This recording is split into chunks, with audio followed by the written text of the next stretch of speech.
why don't you say, tell us a little bit about it, because I think it's fantastic. And I think this initiative started, 2012? Yeah, it started in 2012. There's a guy named Easy Vidra. Easy's a guy I haven't got to know that well yet. But the idea caught my eye. And in fact, the guy that I was just mentioning was one of the people that connected me to Easy. And the general concept is like I always say, it always comes back to the bike. I used to own a bike shop. I've worked in tech. I worked with developers, designers, entrepreneurs, almost everyone that I've gotten to know really well and had a lot of success with. It's because we rode bikes together. So Easy, who used to work at Google, I think he just started a new job. He started this back in the day in 2012 of riding from Paris to London, got some sponsors to help cover the cost. Also, the riders are raising money. The name of the charity is called Room to Read, and they're one of the foremost charities making child education more possible. I think it's even to the tune of 170 something million in a number of different countries. And so far, the Tech Bikers has actually raised over $350,000 just for this one charity. Wow. And the goal for 2016 is to raise at least $1 million.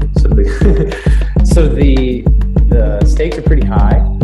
Right now we're looking for sponsors. We talk about different cities in Europe and kind of how this all ties together, because it is a little competitive, and there are people that kind of can speak to those different communities, and one of them be WeWork. I'm actually in WeWork right here.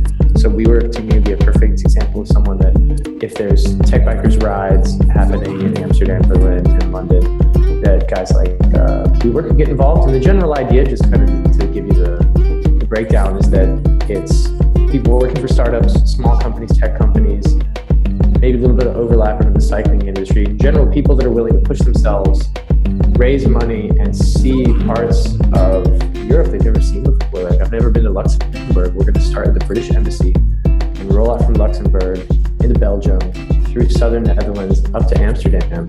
And it's going to be 400 something kilometers. Maybe we're riding 100 something each day. It's going to be awesome.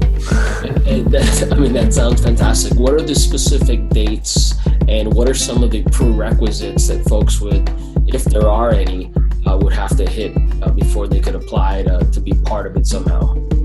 Yeah, so you can sign up already. Registration just went up yesterday. This is at techbikers.com. So if you click rides, you'll see Luxembourg to Amsterdam. It's from the 23rd of September to the 25th. There's a registration cost per rider. It's going to be around 250 or 300 euros, and that covers your accommodations, that covers the food, that covers them getting your bike from Amsterdam to Luxembourg, and then you're going to ride it back. There is a little bit of a vetting process to make sure that it kind of stays true to the community. I know this from personal experience. You go on these rides, the people you ride with, these people are going to become friends for life. You maybe knew of that company, or you knew that person at that company, but after you ride several hundred kilometers together, from Luxembourg to Amsterdam, you definitely know them. you're gonna be friends. I would say, without a doubt. And then from there, riders are able to raise a little bit of money, and my job is to help with that fundraising and get sponsorship to cover the costs, so that the money that we raise goes to Room to Read.